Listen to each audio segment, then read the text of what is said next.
Welcome to your PWHL Power Rankings. My name is Sarah, and this is Sports with Sarah, and we are going to do PWHL Power Rankings for the Women's Hockey League that has just started this month, so it's all very new. All the teams are very close. It's neck and neck. Frankly, you could throw a dice and put anybody, well, not quite anybody, but you could pretty much roll a dice and put anybody anywhere on the Power Rankings. So, without further ado, let's get into it. Coming in at number 6, taking the bottom tier throne away from Toronto, is Ottawa. Sorry, Ottawa. The reason for this is twofold. Partially, they are a victim of the schedule. They had that game canceled and they haven't played a lot of hockey. So we haven't actually got to see a lot from them. So we're looking at that. But also they blew the lead against Minnesota, and I think that is not a good sign. So with combination of those two factors, they're going to be sliding in at number 6. Rising in the ranks this week, we have Toronto. They are coming in at number 5 on this week's Power Ranking. I was very, very, very impressed with their win against Montreal. That was the first shootout so far, and what they did to do that was really great. The last 2 minutes of regulation time in that game against Montreal was so exciting. You had Spooner get the go-ahead goal with about a minute and a half left. Then you had Montreal pull the goalie, and then Poulin comes in and eyes it up to force overtime in the last dying seconds of the game. Then it went into overtime, 3-on-3, nobody scored, so it goes to a penalty shootout. Toronto comes ahead. So that was really nice for Toronto, and that's why I'm bringing them up in the Power Rankings to number 5. So in at number 4, we have Boston. This was hard because I was really back and forth between Boston and Toronto, but ultimately I decided to go with Boston being number 4 because Boston did beat Toronto, so I felt like I couldn't put them behind Toronto. But then they lost quite handedly to New York, despite having a lot of shots on goal.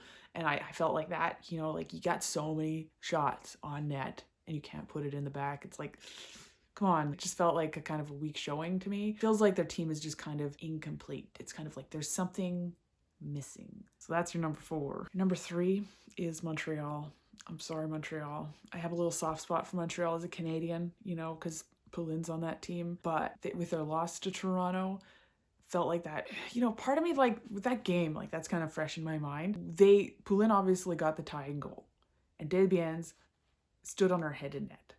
But then when you have the shootout and your coach says, yes, Poulin, you're going to take mostly all of these shots. That's weird. I think it's early in the season still. It's like going for it on 4th down. It's the right decision when it works, but it's the wrong decision when it doesn't. But even in this case, I think getting her to do most of those penalty shots was not the most ideal for the team, because you have a lot of talented people on your roster, and you have a chance to give these other teammates valuable experience instead of giving it to Poulin, she didn't even make most of the goals in that shootout. And so I think that was a little bit unfortunate for Montreal, and I really wish that would have been handled a little bit differently, but obviously everybody's a couch critic when it comes to watching sports. But yeah, Joseph, I bumped them down, a little bit of weaker showing this week. I feel like they do rely a lot on Poulin, and I would like to see that more depth. It's so silly to say this because they're so good, but it just feels like a weaker showing this week, so I had to knock them down a bit on my Power Rankings. In at number 2, New York. New York has great goaltending. New York has Schroeder, who's one of the best goaltenders in the league, and she stood on her head this week, and it was something else. They also managed to eke out a few wins. That was also good. The big thing that stood out to me this week, as well as the goaltending, was their comeback win against Minnesota. I love to see a good comeback. When you can come back from behind and get in the lead or win the game, that shows incredible mental resilience. A lot of teams have talent and skills and whatnot, but you need talent plus skills plus the mental game, and in order to win, in order to be champions. And I think digging deep and coming back to win shows really good mental fortitude. And it's nice to see. So that's why I've rewarded them by bumping them up in the Power Rankings to number 2. So good for New York. They were at number 1 the first week, down, now they're back up. They're a really good team. Look forward to seeing more of them. And then at number 1, we have Minnesota. No reason to drop them lower. No reason to put anybody above them. They are the best team in the league right now. Easily. Yeah, they're also the best in the standings, but they're the best in terms of range. They had a comeback win, which, as I just said, I love comebacks.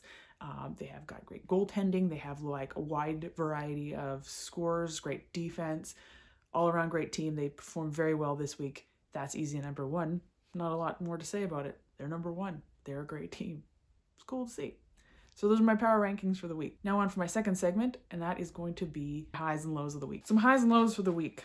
Number one, the high, that would be the goaltending. I've already mentioned it in the power rankings, but Schroeder and Debian, great, fantastic goaltending. Specifically is who I wanted to, give props to because I love what I saw. Low of the week. And this is a little bit of a gripe on PWHL organization. They're not leaving the YouTube videos up. There's sometimes 2 games at one time. And if I want to go back and look at the other game after, I can't because the live's not there anymore. So I think that's like kind of crappy. I praised the league last week for being trailblazers in this internet age of sports. And then they have to go and take the VODs down. I want to watch the games. Please let me watch them after they're over. That's a low of the week. My other low of the week is regarding like the announcements and like the commentary of the games. I think that we are in a new league and every first is a historic first. But we have a situation where they're calling it out every 5 seconds. Oh, she's making history here with this. Oh, she's making history here with that. Blah, blah, blah. This historic win, blah, blah, blah. And it's like, yeah, I get it. But if this league doesn't last very long, nobody's going to care.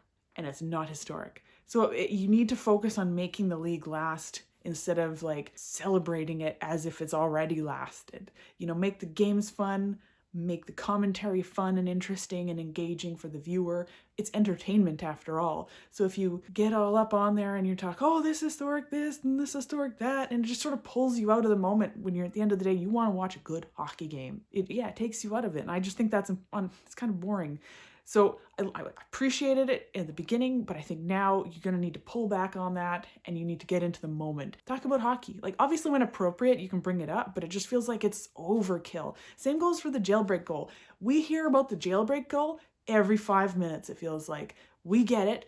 If the team scores while they're on a penalty kill or power play, penalty kill, whatever, you all know what the jailbreak goal is. You get your guy, you get your gal out of the penalty box if you score. We know. So every 5 seconds when they're pontificating about how historic this league is, they talk about it and it's like, oh, hey, we get it. I get bringing it up every game at some point. You need to at least like once, but come on now. It kind of follows that other criticism where it's just like, we get it. This is historic. Now, can we start making this profitable, make this engaging, build the audience? Because you have the initial burst of excitement and attention that the league got when it first started, but it's going to dip, and then you need to embrace that dip, and you need to build it back up into a self-sustaining league with fans that love to watch the game. And I don't know anything about anything. I'm just some person, some gal, some lady with a YouTube channel who's mouthing off into the void. Come on, I want to see this league do so well, and I just feel like taken seriously. Anyways, I love the league. I'm a super big fan, but it's just I'm getting sick of it as a fan, as a viewer. So that's that. And then my last thing is the high of the week was that Toronto-Montreal game. That was very exciting, that overtime. Those 2 last goals in the regulation time. And then obviously the shootout was very fun to watch and very exciting and engaging, and you love to see it. So that was my last high of the week. It was a very fun week, very great hockey, and can't wait to see what we have next. So if you disagree with my power rankings or want to comment on anything I've said, feel free to comment. Thanks for watching. Join me again next week for the next power rankings. Stay tuned.